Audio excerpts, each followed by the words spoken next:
Do you write all your lyrics yourself?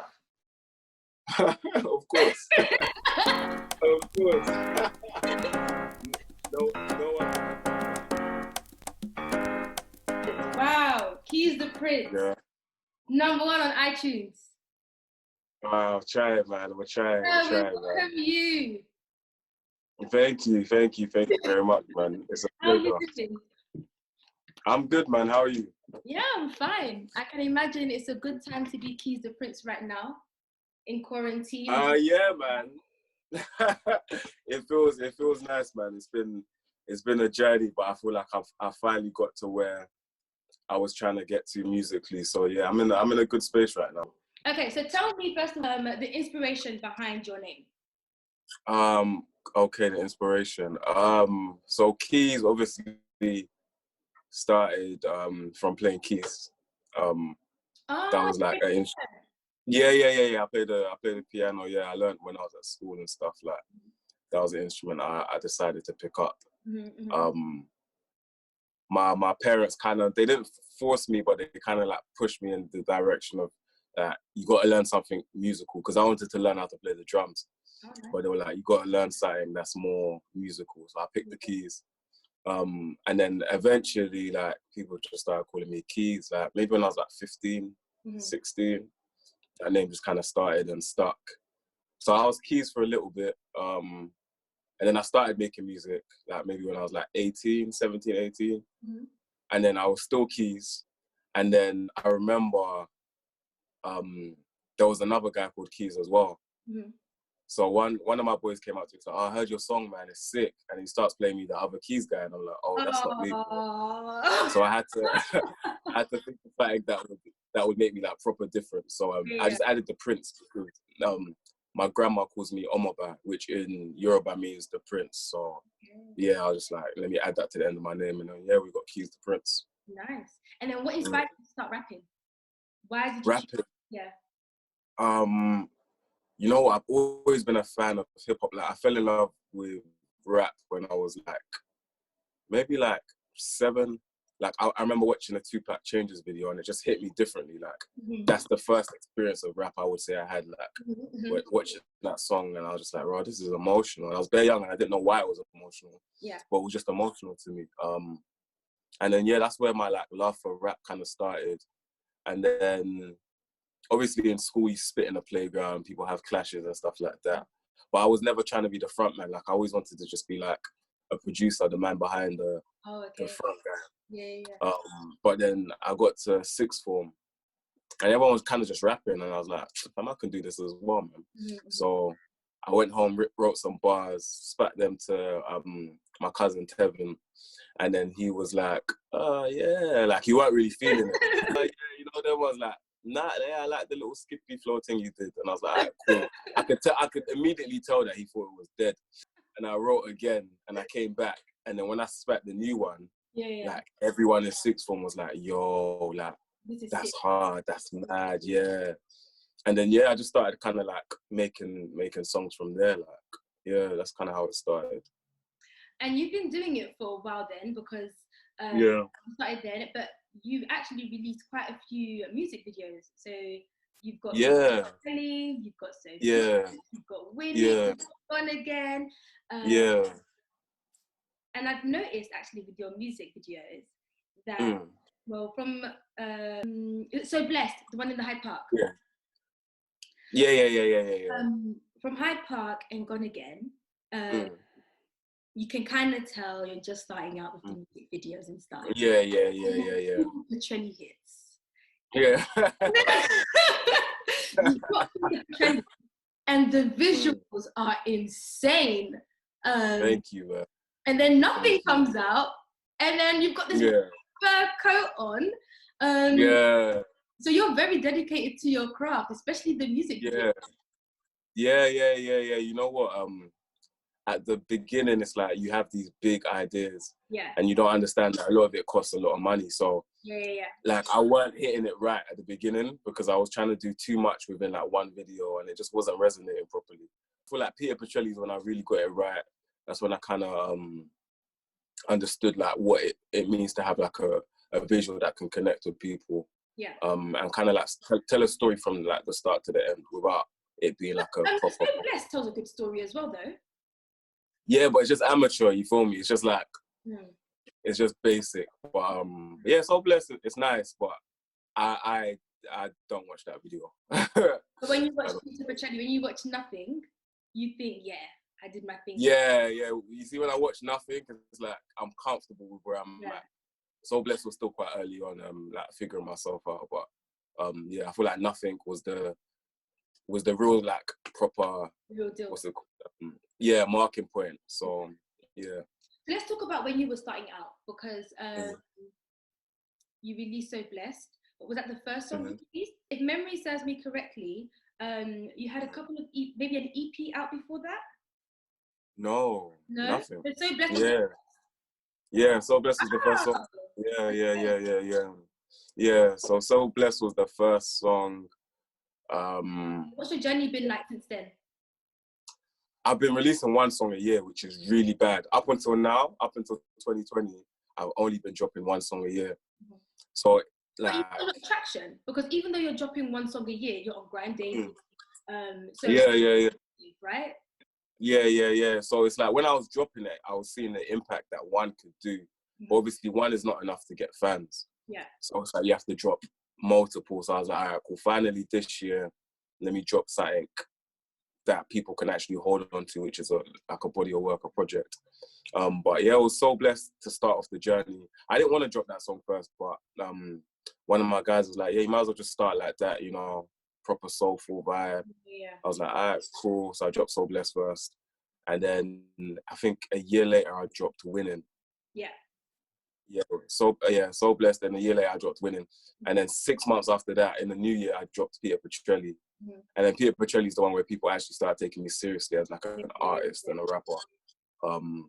And so then how has it been facilitating connections during that? Because you're dropping one song a year, but people are recognizing you. Do you know what I mean? So talking to people and then they're taking you seriously. Like, what's that journey been like? The music industry is a bit of a funny one, because people don't really want to F with you unless everyone is effing with you. You feel me? People don't really want to like show love until they see like a big platform show you love. So it's been a tricky one, but you get like them genuine people like LDN, RBS, Guap, Spotlight First, who show you like mad love.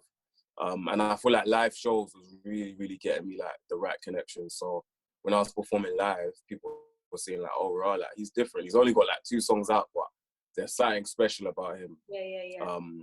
So yeah, man, it was just being out there at different events and just like performing and showing people like, rah, like I can actually do this. But I feel like my only mistake then was not having songs out. So yeah, I feel like now I've got songs out, so I can blow my trumpet a little bit more now.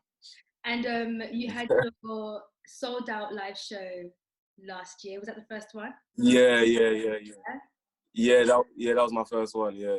That was amazing. How did that feel? It was great, man. It was great. I felt like a flipping superstar in that day.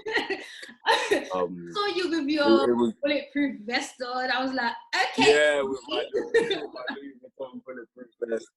Yeah, it was different, man. It was special. I didn't even expect people to show up. Like, but I just thought, right, it is what it is. Yeah. I was expecting like 50. We had like almost 300 or whatever. So, it was amazing.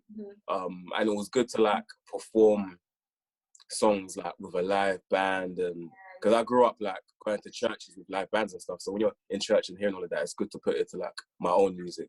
So that was a very special day. And it led you to write your album, which you released this year. Yeah. So obviously back then I was in some complications with a label. So I was like, all right, cool, let me just make a body of work that represents. And it led us to Nothing Else Matters, man. And what's your inspiration behind that whole album? Kanye West is one of my inspirations. Like I really like old school Kanye West. Lauryn Hill, Tupac, J. Cole, Jay-Z. Just the music that gives you like that emotion, that feeling. And then like people like Kirk Franklin as well. Yeah. Chance the Rapper song. It was like me trying to infuse everything that I've grown up with into one like body of work without making it like feel corny or like forced. And yeah, man, I feel like, I hope I got it right. I mean, yeah. I mean, it's that's good. Up to the people to decide. It was number 1 on iTunes, so it must be good. Yeah, it must have been decent. Yeah, it must have been good. What's your favorite song on your album? Today, it changes every day. Today is The Gift. I feel like my lyrical performance on that is probably, for me, like my best performance in terms of like lyrics. And I really like the production on it as well. So. And I see that you've got a few people here making TikToks and dances. You party and ride for me. Yeah. I'm waiting for yours even. That's just never gonna happen, unfortunately. Wow.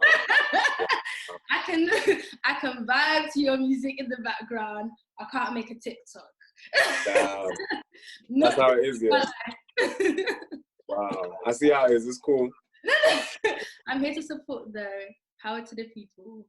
I appreciate you. I appreciate you. And so why do you use a lot of gospel in your, as in the terms of your beats seem gospel inspired? Mm-hmm.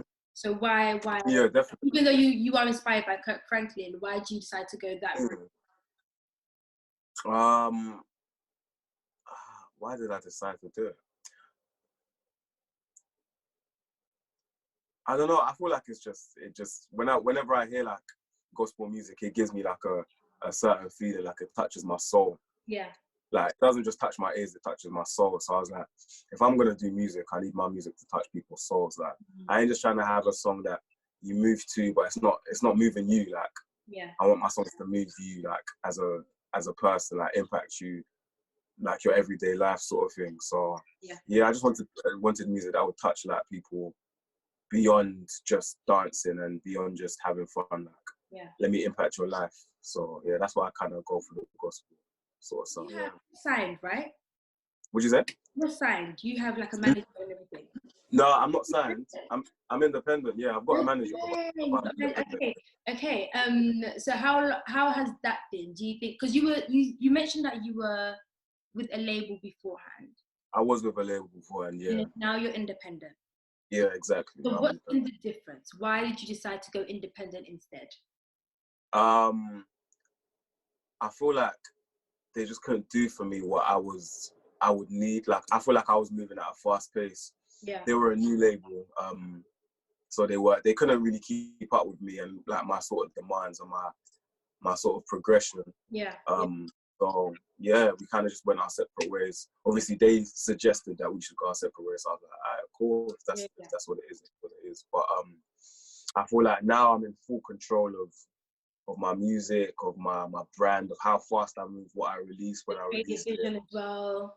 Creative vision, like I can just, I'm just in full control. No one can tell me, I don't like that song, can you change this? Like, it's all up to me. So being independent is fun, but obviously the industry is controlled by labels. So it's like, I would love to get signed to a label that cared about me one day, like a proper label that could push my music worldwide. But for now, the independent sort of route is cool.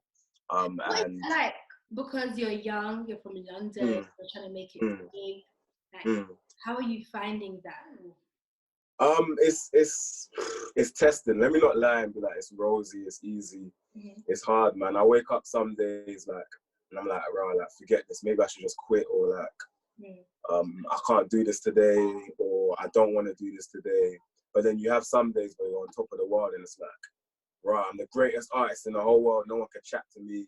My music is the best. So it's like, it's a balance and it's a mental battle. But obviously, to me, I feel like this is God's plan. Like, God wants me to do music. So I'm always going to be confident in the fact that, you know, it's not sort of my vision alone. Like, it's a vision that was, you know, given to me by someone bigger. So God is a big motivator. Of course. What are you doing? My family. Obviously, my music, I say, I got to be the one to change the situation. Obviously, a lot of people whose parents have migrated from another country here, we don't necessarily have the best, you know, financial structure. We don't really have no inheritance. We don't really, you know, a lot of us started off in council flats, council estates. Yeah. So it's just, I want to be the one that breaks that sort of mold and, you know, like makes my family millionaires. So it's like, my family really motivates me. Seeing how hard my mum works really motivates me. Yeah. And just being the one to change the situation, like, I put that on my back personally, like, I'm going to be the person to do it. So yeah, that really motivates me. And how do you deal with, I mean, hopefully all your friends support you, but how do you... You'd like to think so, wouldn't you? So how do you deal with that? It's hard, man. At first it's hard, like, you know, it's like, when I have a vision, it's not just for me, it's like for all of us. Like, we can all do this together. Like, we can fully like climb to the top. And when you're just the only one pushing sometimes, it's difficult. I've got friends that push all the time, that come to every shoot, that, not many, but I've got like maybe 1 or 2 friends that make sure that they're at every shoot. They always support, they're always posting, reposting, whatever. But at the very beginning, I mean, it's your vision. I've had to learn that you can't force people to see something that hasn't manifested yet. Yeah. You feel me? Like, sometimes it has to manifest before people start taking you in. So obviously I need to make my vision an actual reality before some people will believe that it's an actual thing. So it's a battle. Like, trust me, I'm the one that, like, I'll put up in my story, yo, if you didn't come to my show, I'm unfollowing you. Like, you big mad. Yeah, I'm big mad, boy. I don't play games, man. Like, I'm real with it. Like, let's not, you know, be fake about it with each other. If you don't support me, like, we don't have to be in each other's lives like that. Like, you feel me? Like, it's not that deep. But you know, you can't force everyone to believe in your vision. Like, you can't really get upset about it as well, because like, it's your vision at the end of the day. As long as you support yourself, as long as you got God, like, people will eventually start to see. Like, there's so many people that when I first started off, people laughed. There were people that laughed, you feel me? Really? And now they like every post. Now they're DMing me. Now they're saying this, they're saying that, you feel me? So, you know what, tables turn. You just have to keep going, keep grafting, keep grinding, and eventually, like, things will turn around. I remember even Drake had a lyric where he was like, a girl said to him he'd never be as big as Trey Songz, and now he's the biggest artist on the planet, you feel me? So Jay-Z and Kanye, they don't have 2 heads, you feel me? They're a human being like me. They have 2 heads. You feel me? So yeah, man, my aspiration is not to be the biggest in London, it's to be the biggest in the world, hopefully one day. So yeah, I have like big aspirations, and hopefully this tape is like the beginning of something great for me. So yeah. You did a song with Charlie Mace and Adejosh. You're collaborating with other UK artists as well. How is that like? Because I feel like you guys are all competing for one spot, or is it like we're all gonna go together? That's a controversial question as well. Yeah, it is. I'm a competitor, so when it comes to rap music, I don't want any friends, you feel me? Everyone is anyone can get it. Like, I was fan. Game of Thrones is the rap game to me. I'm trying to do thing, like, you feel me? Like, so I ain't really here for the friendship thing. But obviously Charlie Mays, Adejosh, they're actually my boys. So when it comes to collaborating with them and supporting them, like, I'll do that any day of the week, you feel me? And you know, I don't actually collaborate with a lot of artists just because I don't really want to or like to, because I just like to work by myself. Especially when you first start up, no one wants to work with you, especially. So you get in the habit. You're basically just building your portfolio. Yeah, exactly. When you first start off, so you get used to it, and then now it's like I don't really want to do that many collabs, but that's one of the first collabs I've done. And with them, man, it's all love. Like, with them, man, it's all love. I want them, man, to win, to get that #1 spot as well. But obviously, with all of the bigger artists, I don't see it as as friendships. I see it as that's my competition. Like, I'm trying to get them out of here. We can all eat, definitely. We can all eat, but you know, eat in your own lane. Eat in your own lane. There can only be one thing. You know what I mean? So, yeah. What is your ultimate goal? My ultimate goal? Financial freedom. What'd you say? What about musically? Musically, my ultimate goal, to go have a platinum selling album. Have a platinum selling album. If I can go platinum, yeah, I'm happy with that. Yeah. And all the awards and stuff like that, you know, it's nice. But if I can actually have people buying and playing my music, yeah, that's what I want. Yeah, to go platinum. All right. Definitely. We waiting on you. Thank you. I have a short quiz. Okay. Very short quiz. Okay. Okay. So, which female rapper would you choose? Miss Banks, Nicki Minaj, Cardi B, or Steph London? Choose for. Which female rapper would you choose? For me, for their music, yeah. Up to you. What am I choosing them for their music, their looks, to be my missus? Which one? Up to you. It's up to me. Choose one without telling me, and then I'm gonna ask you which one. I like Cardi, man. Cardi's lit. She's fun. And she had a lot of people doubting her as well. And she had a #1 song. Yeah, so. Which of these rappers are your least favorite? Whoa, oh. Whoa. Nah, God. I might not answer this because Taser might kill me if I do. Let me hear who you've got on the list. I decided to do US rappers as opposed to UK because I feel like UK is a bit political. Thank you very much. I like all UK rappers, man. I'll go for US. Let's go for DaBaby, Drake. Okay, I like Drake. Meek Mill or 2 Chainz. Which one is your least favorite? I'm sorry, Tooch. Oh.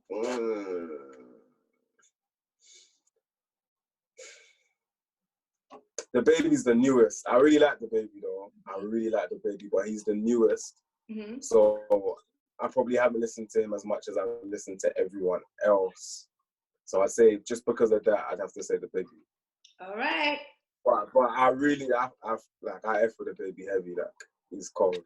But I just haven't listened to enough. I like that disclaimer, just in case you ever work with him. By the way. Just in case, you know, interviews can pop up and like you have to cover your back. You feel me? But I genuinely think he's proper entertaining and he's a good rapper. But I've listened to way more projects from the other ones you mentioned. So yeah. Okay, cool. Out of this list, which US artist would you have featuring on a song with you?